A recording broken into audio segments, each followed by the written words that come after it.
Know your place. You're the help, not family, Diane Vance said, smiling at her dinner guests. The same season the woman she was insulting would inherit everything Diane had already borrowed against. The table laughed, because that was what the table did when Diane made a joke at someone else's expense. 8 place settings, the company silver, 2 candles she had bought on a credit card she would never mention out loud. At the foot of it stood Lorraine Mercer, a stack of dirty plates already balanced in her hands, and she did not laugh, and she did not flinch. She squared the plates and kept stacking. Salad fork, dinner fork, the gravy-streaked china, all of it quiet against the front of her plain gray cardigan. She had spent the better part of 20 years sitting with people while they died. She knew the exact weight of a hand that has decided to let go. A sharp word from a woman in good earrings did not cost her much.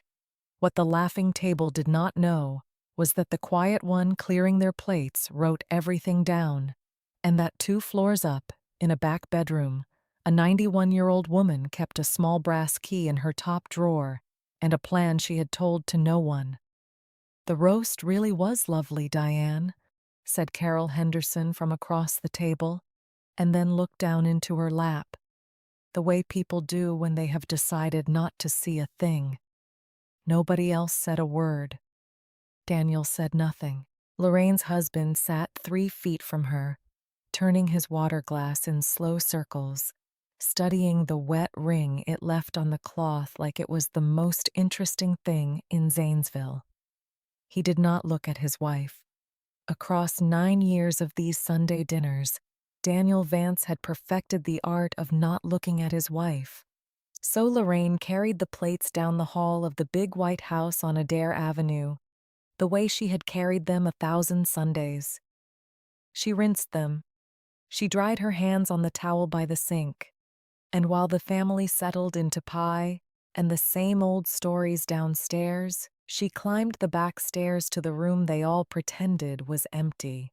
It smelled of menthol rub and clean sheets. Nell Vance was awake. "There's my girl." The old woman's voice was a thread now. "Is it Sunday?" "It's Sunday, Miss Nell." Lorraine slid a small notebook from her cardigan pocket and clicked the pen clip to it. She checked the bottle, checked her watch, and wrote in a hand as straight as a bank ledger. Morphine, 1/2 milliliter, 8:51.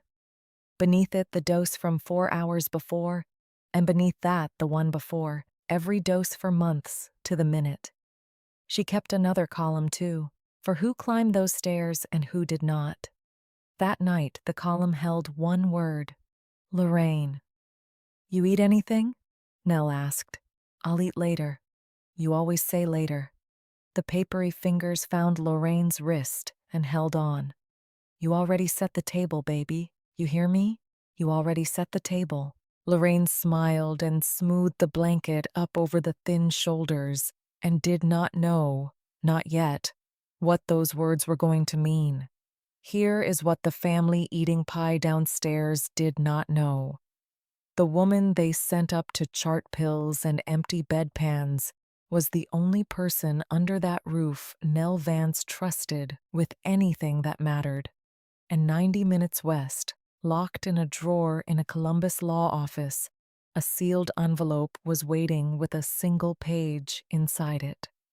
Before another winter was out, a man would read one sentence off that page in a room full of Vances, and the hostess smile would slide right off Diane's face in front of every guest she had ever wanted to impress. But that comes later. Let me take you back. Lorraine Mercer married Daniel Vance on a gray October Saturday 9 years before, in the Methodist church off Maple Avenue, with the Muskingum River running brown and high behind the lot. She was 34. She wore her mother's pearls, and she kept her own last name, which was the first thing about her Diane could not forgive. "Mercer," Diane had said at the rehearsal dinner, tasting the word like a bad oyster. Well, some women just can't seem to commit all the way, can they? Lorraine had only smiled. It would not be the last time she let a thing like that pass over her and keep going. You should understand who Diane Vance was, because the whole story turns on what she thought she was. She ran Zanesville the way some women run a church social, all warmth out front and steel underneath. She sat on two boards. She wore camel coats the first cool week of October. She called the brick house on Adair Avenue the Vance home, as though it were on a walking tour. Old Vance money, she liked to say. Her late husband's people had owned a glassworks down by the river, back when the river still turned factories. The money was old, all right, old enough that most of it was long gone. But Diane performed money the way other people perform faith, loudly and mostly on Sundays. And every Sunday, at her table, she needed someone to stand beneath her so the height would show. That someone was Lorraine. Lorraine, the plates. Lorraine, we're short on rolls. Lorraine, be a dear and check the coffee. She was a registered nurse with a certificate framed in her own front hall, and at that table she was a pair of hands. Daniel watched it happen across 9 years of pot roast, and not one time did he say, "That is my wife, mother." Not one time. At parties, she introduced her the same way every time. "This is Lorraine," she would say with a little wave. "She helps us with Nell. Not my daughter-in-law, not Daniel's wife. She helps us with Nell," as if Lorraine had answered an ad in the back of the Times Recorder. Lorraine would put out her hand and say her own name, the whole of it, Lorraine Mercer, and watch the guest's eyes do a small, embarrassed thing, and then she would go and refill the tray. People asked Lorraine later how she stood it for so long. She always answered the same way, in the same even voice. "I don't raise my voice," she would say. "I keep the record straight." She meant it more ways than they ever guessed. Because there was one Vance worth all the trouble, and she lived at the top of the back stairs. Nell Vance was 91 and had outlived her son, her money's good name, and most of her own teeth. The family kept her in the back bedroom, the way you keep a clock that stopped working but cost too much to throw out. Not a year into the marriage, her hip gave out, and then her heart started skipping beats, and Diane priced a care home, decided the number was insulting, and remembered out loud that her daughter-in-law did this sort of thing for a living. "It only makes sense," Diane announced, "with Lorraine right here under the roof. It was meant as a chore. One more thing for the help. It became the best 9 years of two women's lives. Lorraine bathed her and fed her and turned her so the sores would not come. She read her the obituaries Nell liked and the comics Nell pretended she did not. And Nell talked. She had a tongue like a paring knife and a memory that ran clear back to the 1940s. She told Lorraine about dancing on the Y Bridge the night the war ended, when the whole town came down to the river. She told her which Vance men had been liars and which had only been weak, and she set her own grandson Daniel down gentle in the second pile. Nobody else climbed those stairs. Daniel came up on Christmas and birthdays and stood in the doorway with his hands in his pockets. Diane came up only when she needed Nell to sign something. Some afternoons the old woman made her laugh until she had to sit down on the edge of the bed. "That woman downstairs thinks I'm leaving her this whole house," Nell said once, pleased as a cat in the sun. "Let her think it." And she would not say one more word on it, only fold her hands on the quilt and look out at the gray river. That word, sign, started coming around more in the last year. So did a word Lorraine was not meant to hear: bridge. She caught it the first time on a Tuesday afternoon, crossing the hall with an armful of folded towels. Diane had the phone pinned under her jaw, and her voice was low and tight in a way the company voice never was. "I understand perfectly well how a bridge loan works, thank you. The issue is the timeline. These things resolve themselves, and when this one does, I will be in a position to settle in full. No, no, that will not be necessary." Then she heard Lorraine's step in the hall, laughed brightly at nothing at all, and said into the phone, "Anyway, we'll talk Thursday." At Thanksgiving, there was a stranger at the table, a soft, careful man in a gray suit who did not eat much and watched Diane the whole meal the way a man watches the gas gauge on a long drive with no stations coming. She introduced him only as a friend from Park National, Mr. Pruitt. He was the one person at that table who thought to shake Lorraine's hand, and that was the single kind thing she remembered about the whole afternoon. Lorraine did not understand all of it yet, but she wrote it down. Of course she did. Tuesday, the phone call, the word bridge. Thanksgiving, the banker named Pruitt. Page after page in that straight ledger hand, because she had learned a long time back that you never know which small fact is going to matter someday, so you keep all of them, and you keep them straight. Nell faded that winter, slow, and then all at once. The skipping heart got tired of skipping.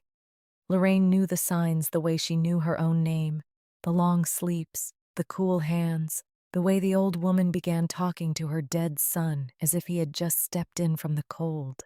On a Thursday near the end of February, with sleet ticking against the window and the rest of the house asleep, Nell Vance woke up clear-eyed and certain. "Give me your hand, baby." Lorraine gave her the hand. Top drawer, the little box in the back. No, the little one. The old fingers fumbled, closed on what they wanted, and pressed it into Lorraine's palm and folded her hand shut around it from the outside. A small brass key, cold, no bigger than a thumbnail.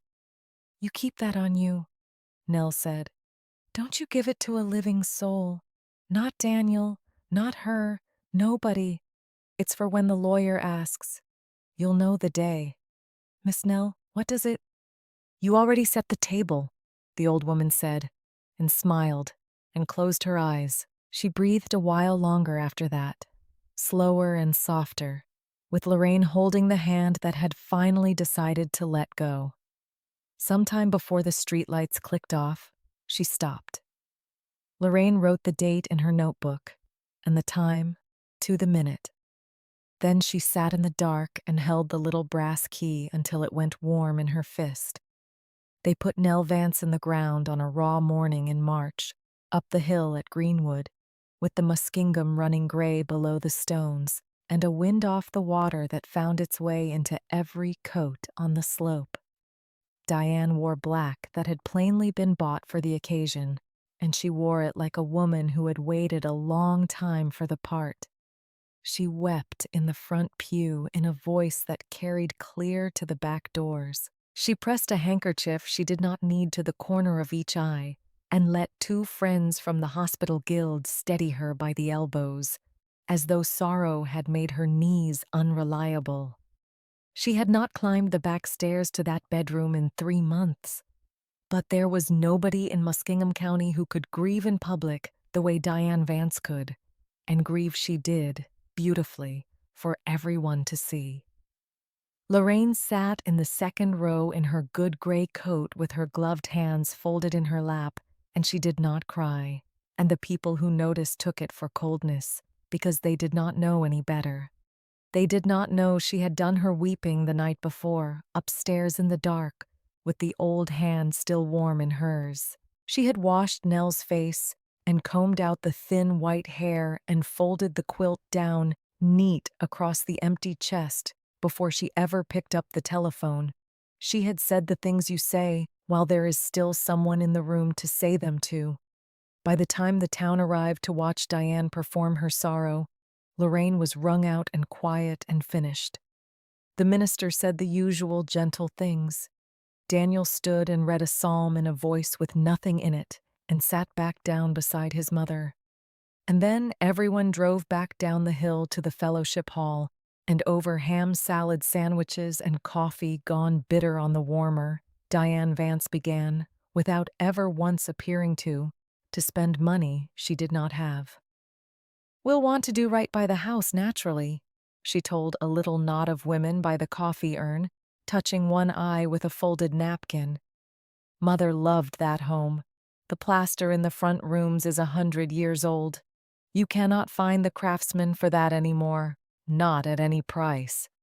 And she let the words "any price" hang there in the church basement like a curl of incense, because any price was exactly the impression Diane Vance had spent her whole life going broke to leave. Here is what the women by the urn did not know, and what Lorraine, standing 10 feet off refilling a tray of deviled eggs with a steady hand, had spent the better part of a year quietly piecing together from overheard halves of telephone calls. There was no old Vance money, not anymore. The glass works had closed before Diane ever married into the name, and what it left behind had been spent down across 2 generations until all that remained was the house and the address and the performance. The camel coats were financed. The company's silver had been to a pawnbroker in Newark and back. The Sunday roasts that Lorraine carried in and out were bought, more often than not, on a card that was very nearly full. Diane Vance had been running on the fumes of a reputation for years, and she had kept the engine turning by borrowing against one certain thing in her future. Her mother-in-law was 91.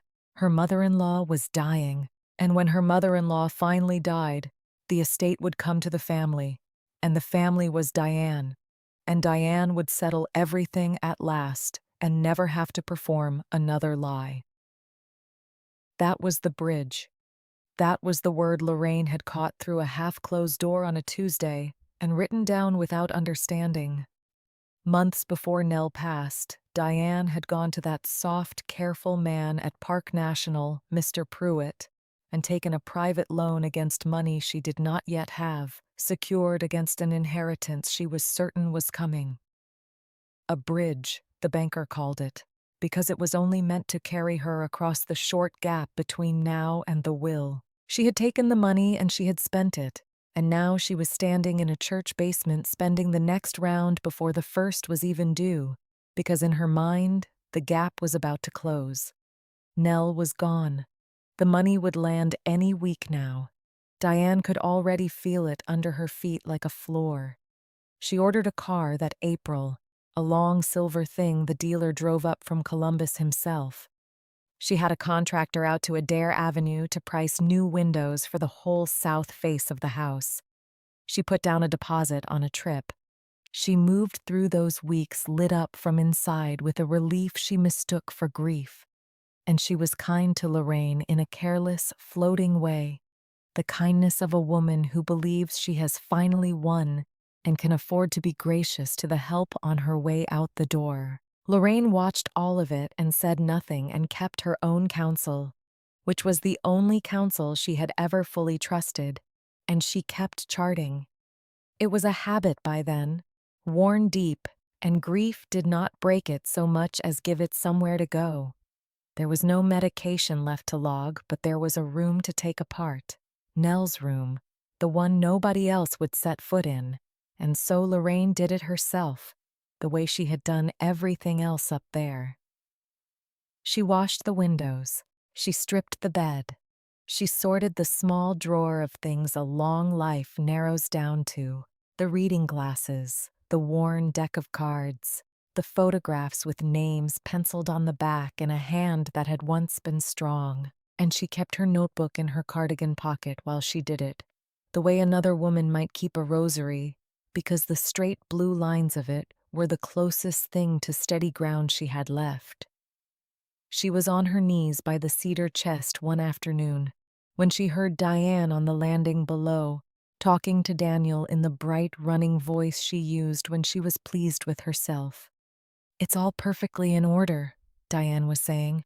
"Mother signed everything last September. Walter would not even need to be involved, except that's how these things are done. One reading, a few signatures, and we can finally breathe." Lorraine went still on the floor. Last September. She did not move for a moment. Then she took the notebook out of her pocket and turned the pages back, slow, past February, and the date she did not let her eyes rest on, past January, back into the thin, cold pages of the autumn before. She knew before she found it. That was the thing about keeping the record straight. The record remembered for you, even the parts you had not understood you were keeping. There it was, in her own even hand. The third week of September, a bad stretch, one of the first truly bad ones, when the infection got into Nell's chest and the fever climbed, and the doctor in town had said double the dose to keep her comfortable, and Lorraine had, and Nell had slept for the better part of 3 days, surfacing only to murmur to people who were not in the room. Lorraine had logged every hour of it: temperature, dose, time. And in the visitor column, in the middle of that fog, one entry she had written down at the time without weight, because at the time it had only been strange and not yet terrible. A man she did not know had come up the back stairs that afternoon. Dark suit, leather folder under his arm.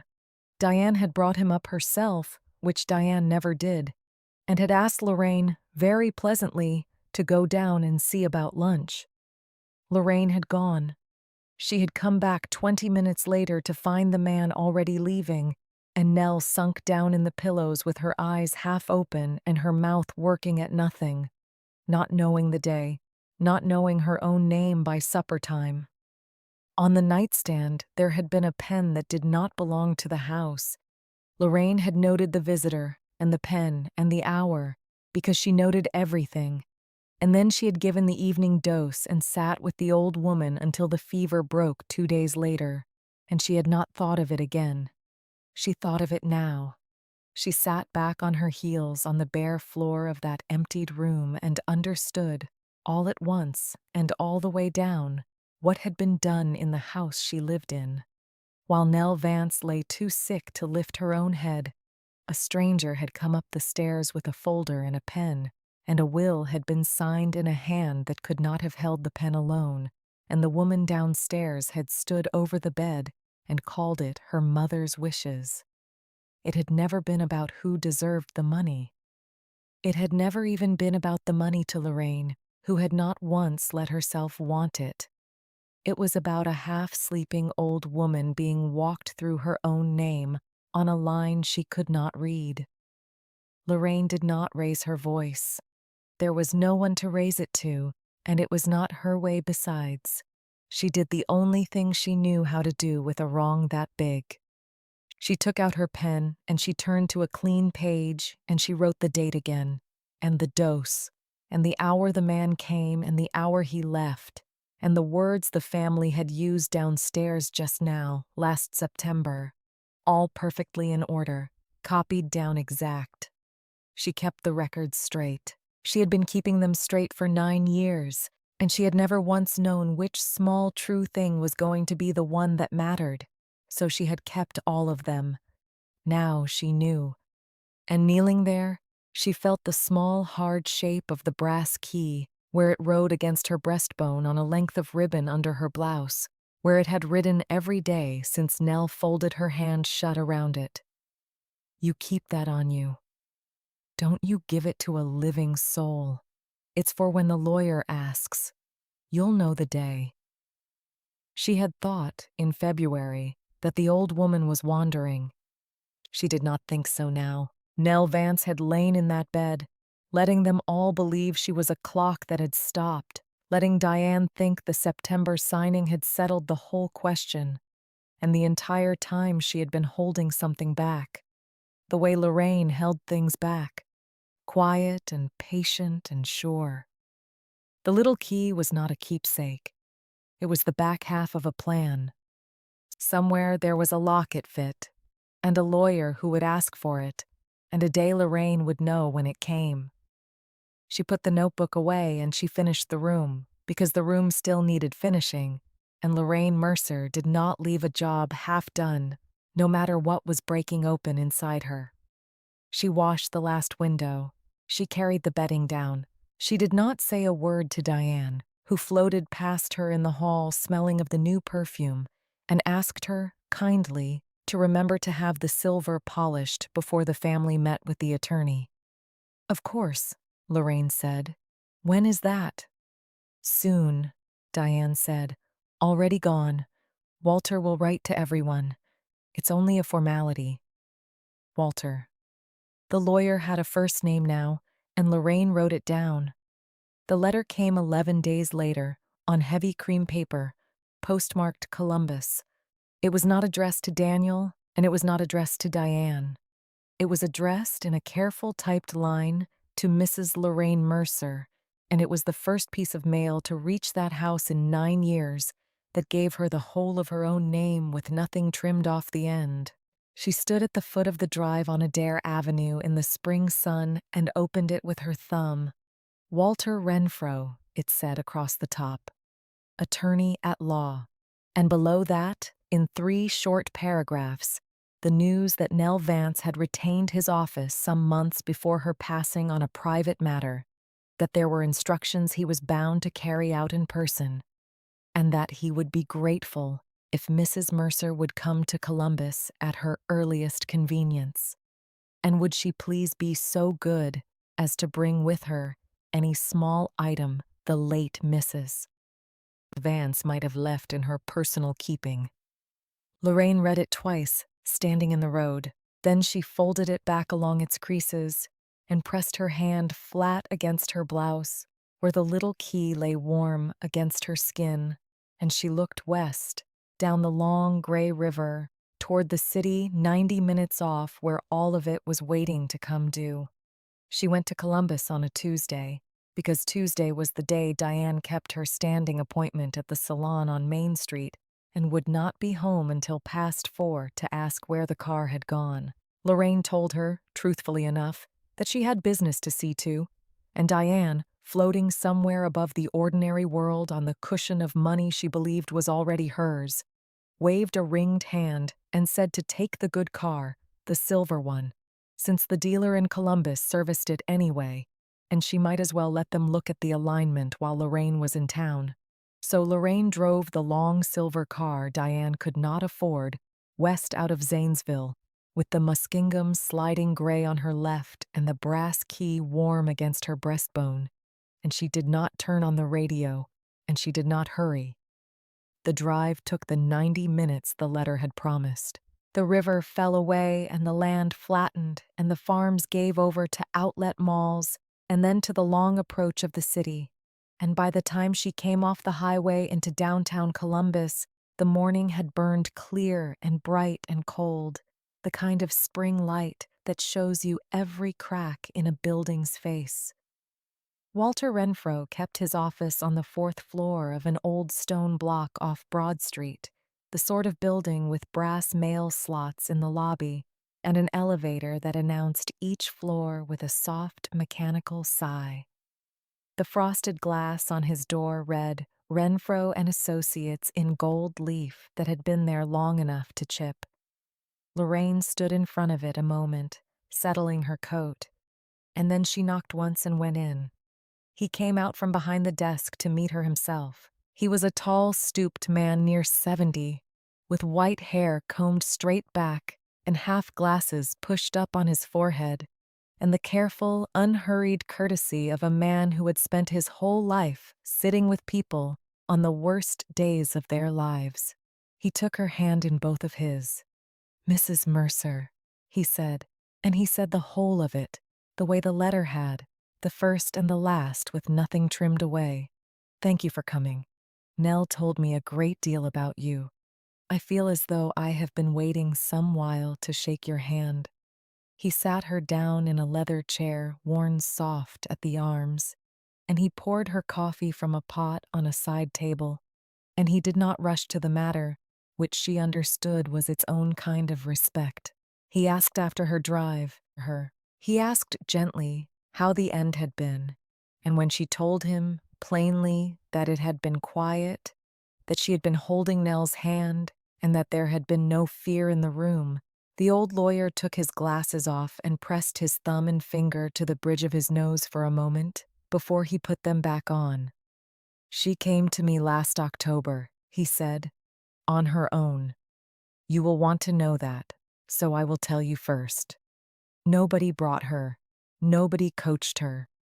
She telephoned this office herself one afternoon and asked, in a voice I will not forget, whether a dying woman could still change her mind about her own money, or whether the world had decided that for her already. I told her she could. I told her she most certainly could. He folded his hands on the blotter. She told me there had been an earlier instrument, signed in September while she was unwell.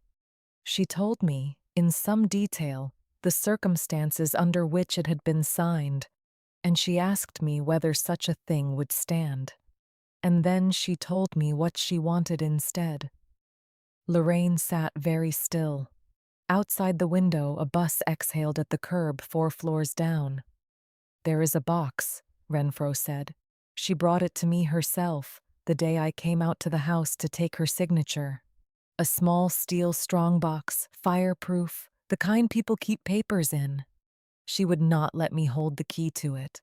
She was very particular on that point. She said the key would be carried by the one person in that house who had never once put her own hand in a drawer that wasn't hers, and that when the day came, that person would walk in here and open it in front of me, and not before." He rose and crossed to a cabinet behind his desk and brought out a gray steel box no larger than a loaf of bread, scuffed at the corners, and set it on the blotter between them. "She said you would know what I meant when I asked. She said, and I am quoting her, that you would have it on you, because you don't lose things and you don't give things away." Lorraine reached up and drew the ribbon over her head. The little brass key swung once at the end of it, catching the window light, and she fitted it into the lock on the front of the box and felt the small machined give of it turning. The click of a thing made to fit exactly one other thing in all the world. She lifted the lid. Inside, on top, there was a long envelope of heavy cream paper, sealed, with her own name on the front in a hand gone shaky but unmistakable, the same hand that had penciled names on the backs of photographs. Beneath it lay a thicker fold of legal papers bound with a strip of blue ribbon, and Renfro touched these last with one finger and did not lift them out. "That is her last will and testament," he said quietly, "signed and witnessed in this county on the 4th of December, before 2 witnesses from my office and myself, all 3 of us prepared to swear to her competence on that day. It revokes every prior instrument, including the one from September, by name and by date. It is, in my professional judgment, unbreakable." He paused. "I am not going to read it to you here. She was firm about that as well. She wanted it read aloud, the whole of it, in one room, with the family present. She used that word, family, and she said it in a way that told me she had thought about it a long time. I am bound to honor that. So I will ask you to be patient with an old woman's staging a little while longer. The 4th of December. Lorraine took her notebook out of her cardigan pocket without quite deciding to, the worn cover of it familiar as her own hand, and she turned back through the pages, past March, past February, into the cold, thin pages of the winter before, and she found it. The 4th of December. The hand was her own, and the entries were her own, and they were exactly as she had left them, because she did not write things down to remember them. She wrote them down so they would be true whether she remembered or not. Morning temperature, ordinary. Appetite, good. Took most of the broth and asked for tea. Medication, the low daytime dose, nothing more, because it had been one of Nell's clear days, one of the good ones, when the old woman sat up against the pillows, sharp as a tack, and beat Lorraine twice at gin. And there, in the visitor column, in her own even script, "Gentleman caller, p.m., from the city, with Mrs. V out to Columbus for the Guild luncheon." She had written it without weight, the way she wrote everything. A stranger she had no name for, shown up the front stairs on an afternoon, Diane was an hour west of the house at her charity lunch, and Daniel was at the plant. She had brought the man tea and gone back down to the kitchen because Nell had asked her, kindly, to give them the room. She had not known. She knew now. She looked up from the page, and the old lawyer was watching her face with something close to tenderness. "You logged me," he said. It was not quite a question. "December 4th, Lorraine said. "You came at 2. You left a little after 3. She was clear all day. She had broth at noon and tea at 4, and she knew every card in the deck. She closed the book. If anyone ever says she didn't know what she was signing, I have the day. I have the dose. I have every visitor up those stairs for 9 years. She said it without heat, because heat was not a thing she trafficked in. I don't raise my voice, Mr. Renfro. I keep the record straight. Renfro looked at the small, worn notebook in her hands, the way another man might look at a deed to good land. "Mrs. Mercer," he said slowly, "I have practiced this kind of law for 40 years, and I have seen a great many wills contested by a great many disappointed people, and I will tell you that a contemporaneous nursing record, kept daily in one consistent hand by the caregiver present, is very nearly the most powerful thing you can put in front of a probate judge. They tried to build a will on a sedated woman's signature. You have been building the answer to it, by accident, every single day for 9 years." He took off his glasses again. "She knew that, I think. I don't believe she chose you only for your kindness.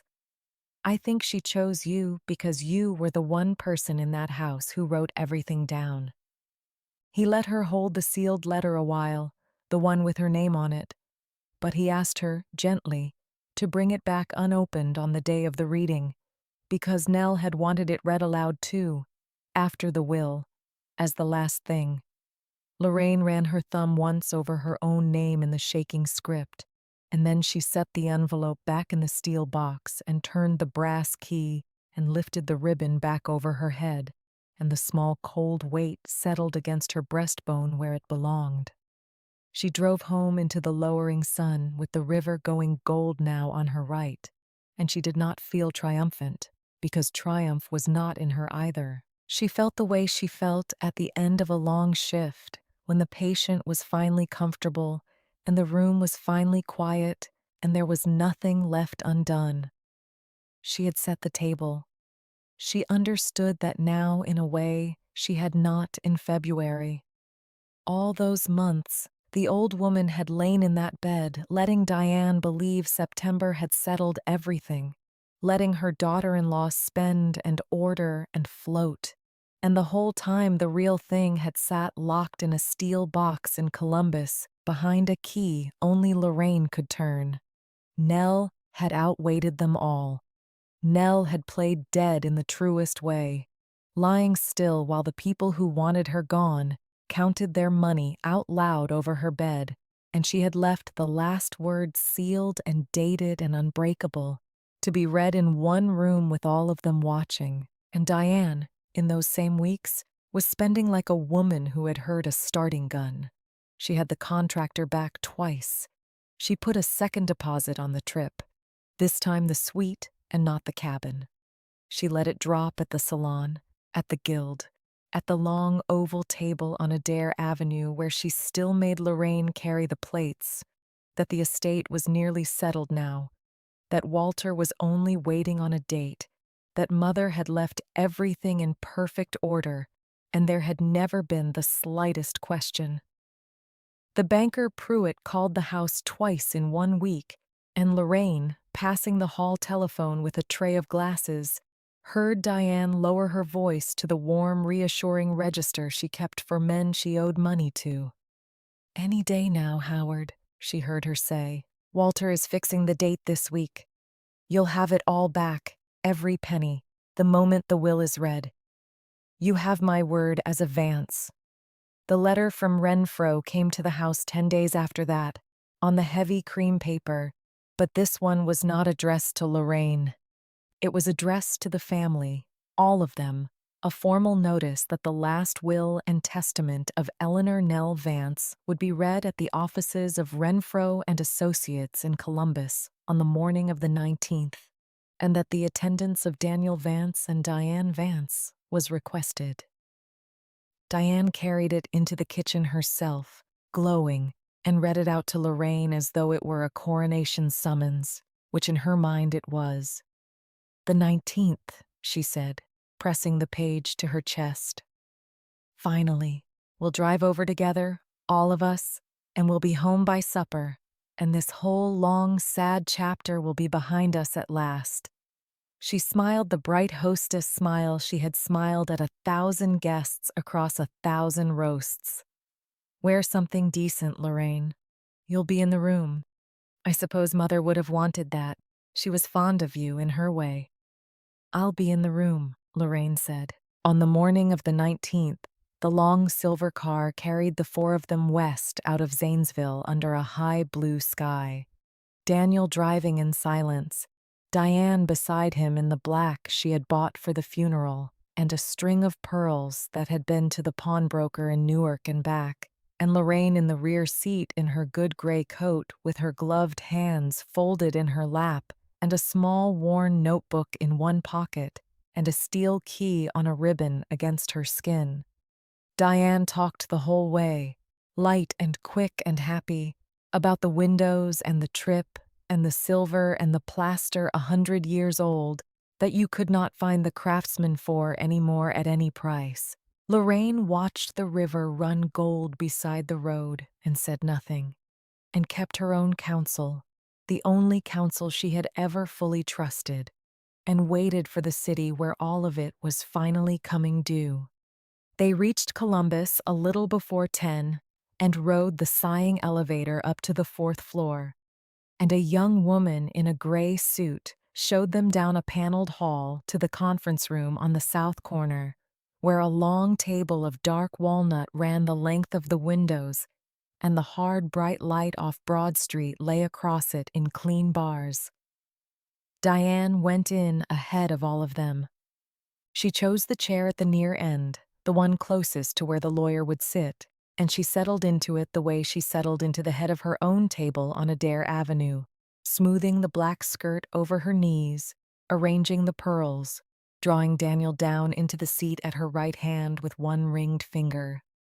To Lorraine she gestured at the far end of the room, the chair by the door, and said kindly, the way you would seat a girl hired for the afternoon, that she could sit there out of the way and they would not be long. Lorraine took the chair by the door.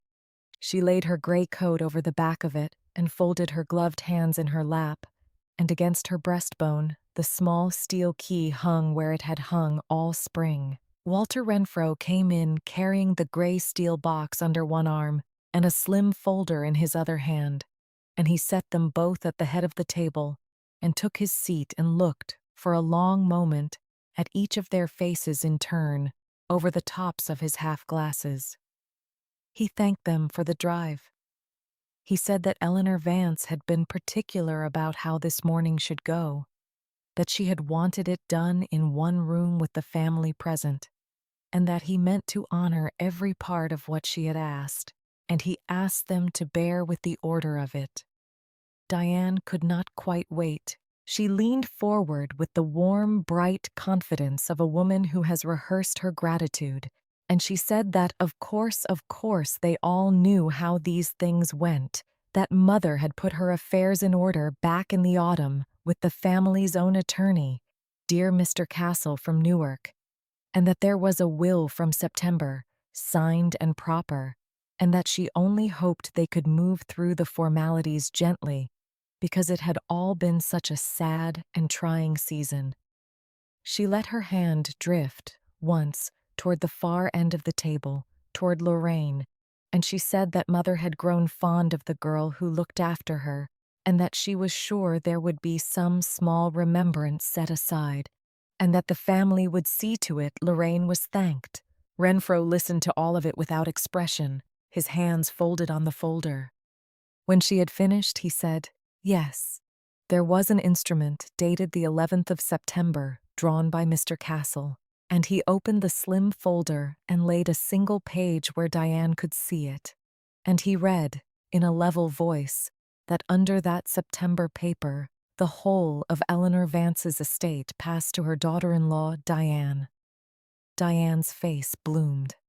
She pressed 2 fingers to her collarbone and looked at Daniel, and her eyes went wet and shining, and across 90 minutes of road and 9 years of carried plates, she had the look of a woman who has finally, after long patience, been handed the thing she believed she was owed. "That is the September instrument," Renfro said, and he closed the folder over it. "I read it to you in full because Mrs. Vance asked me to, and now I am going to set it aside." He laid his hand flat on the lid of the gray steel box.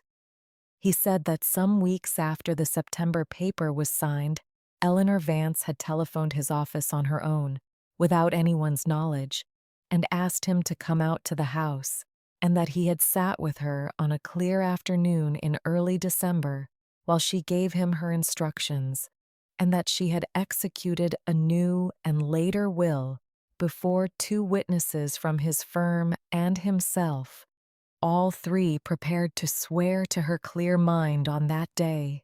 He said the later instrument revoked every paper that came before it, by name and by date, the September one among them. He said she had sealed it in this box with her own hands and kept the only key, and given that key to the one person in her house she trusted to carry it, and asked that the box be opened in this room, in front of all of them, and not before. He looked down the long table to the chair by the door.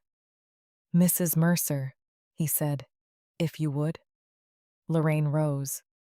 She crossed the length of the room through the bars of window light, and she did not hurry, and she lifted the ribbon over her head as she came, so that by the time she reached the head of the table, the small brass key lay ready in her open palm. She fitted it into the lock and turned it, the cold give of it familiar to her hand now, and the lid came up, and Renfro reached in past the long cream envelope with her name on the front, and drew out the fold of legal papers bound in blue ribbon, and untied them, and smoothed them flat on the dark wood.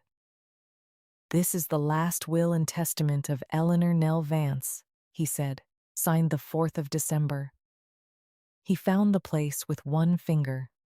The room had gone entirely still.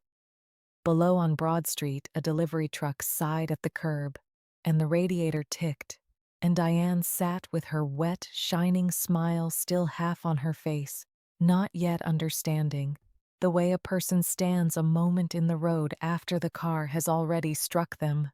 Renfro read the sentence exactly as Nell had written it. "I leave my entire estate to Lorraine Mercer, who was the only family I had." For a moment, no one moved at all. Then Diane laughed, a small, disbelieving sound, and said there had been a mistake, that Mother never would, that the girl was the help and not the family. And even as she said it, the old word came out of her mouth and hung in the bright room and turned, somehow, against her. And the smile she had carried up 4 floors and across the whole of that morning came apart at the edges and slid off her face and did not come back. She looked at Daniel. Daniel was looking at the table.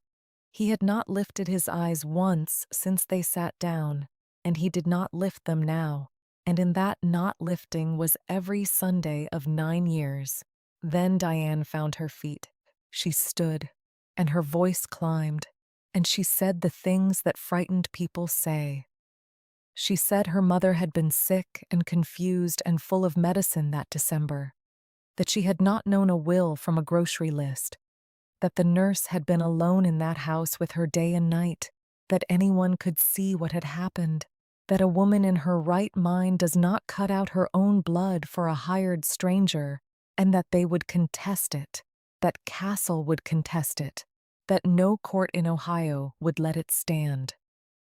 Renfro did not raise his voice.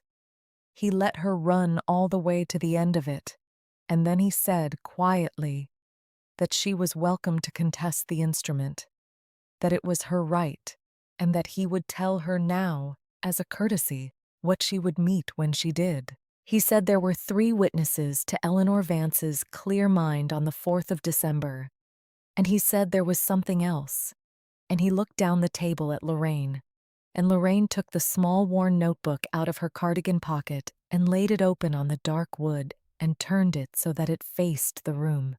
She did not make a speech of it. She put her finger on the entry and said the date, the 4th of December, and she read it off flat and even, the way she had set it down. The morning temperature ordinary, the appetite good, the broth taken and the tea at 4, the low daytime dose and nothing more.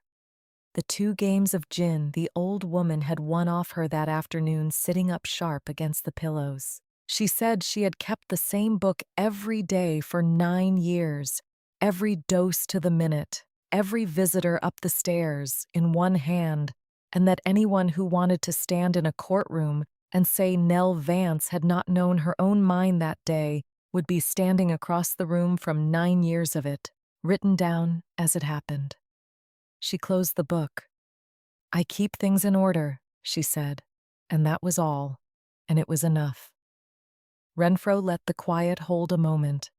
Then he said there was one thing left, the last thing, and that Nell had asked for it to be read aloud after the will and not before. He took up the long cream envelope with Lorraine's name on the front in the shaking hand and asked Lorraine if he might, and she nodded. And he opened it and unfolded the single sheet inside and read it out to the whole still room in his level courtroom voice. It was not long. Nell wrote that she had known exactly what she was signing in September and exactly who had stood over the bed while she signed it, and that she had let her daughter-in-law believe she had won because it was easier than fighting from a sickbed, and because she wanted to see with her own eyes, and while there was still time, what each of them would do when they thought the money was already theirs. She wrote that she had watched for 9 years from that bed and from that table. She wrote that she had seen which of them carried the plates and which of them ordered the plates carried, which one came up the stairs in the night when she was frightened, and which one sat in the dining room counting a dead woman's silver before she was dead. She wrote that they had called Lorraine the help and not the family for 9 years, at their own table, in front of their guests, and that she had heard every word of it come up through the floor. And she wrote, in the last line, the one Renfro read slowest, that she had chosen the only person in that house who had ever treated her as though she were still a person, and that she had chosen her on purpose, knowing everything, and that no court and no castle and no daughter-in-law's tears would ever make it an accident. Diane sat down. She sat down the way the very old sit, finding the chair behind her with her hands, and she did not speak again. What came after came in the slow grind of a courthouse, rather than in any single blow. Over the weeks that followed, the probate court in Columbus took up the 2 papers and weighed them and set the September instrument aside as a thing made under pressure and let the December will stand, and the whole of the estate of Eleanor Nell Vance passed into Lorraine Mercer's name. And in those same weeks, the bridge loan that Diane had taken in the autumn against money she had been so certain was coming, the loan Howard Pruitt had carried for her on nothing but her word as a Vance, came due against an inheritance that was never going to arrive, and there was nothing beneath it to pay it with. On a gray Thursday, a clerk in the Muskingum County Recorder's office in Zanesville pressed a stamp onto a deed and entered a lien against the big white house on Adair Avenue, the house with the 100-year plaster and the long table, and filed it in the public record where anyone in town who cared to look could find it. The contractor's truck did not come back. The deposit on the trip was forfeited and not returned. The silver, in the end, went down the road to the auction house in Newark to be sold against the debt, every last fork of it. Lorraine went home to the house on Adair Avenue on an evening near the end of that long spring, and the house was quiet in the way a house is quiet when the performance is over and the guests have all gone home and are not coming back. Daniel was somewhere upstairs. Diane had gone to stay with her sister in Newark, and for once she had taken no audience with her. The dining room stood empty in the blue evening light, the long table bare, the chairs pushed in. The room where for 9 years Lorraine had carried in the plates and carried out the plates and stood against the wall while a woman told her guests where she belonged. She had carried Diane's idea of her up and down those stairs and around that table for 9 years, like a tray she was never once allowed to set down. And she understood now, standing in the doorway with the cooling light across the bare wood, that the weight of it had never been hers to begin with. It had been Diane's the whole time. She had only been the one holding it up. She crossed the room. She set the heavy oval serving tray, the one she had carried 1,000 times, down on the sideboard, and she lifted her hand off it, and she did not pick it up again. Then she pulled out the chair at the head of the long table, the chair she had never once been asked to sit in, and she lowered herself into it and folded her hands on the wood, and the empty house settled around her in the dusk. In the quiet, she heard it the way Nell used to say it from the top of the stairs. "You already set the table, baby.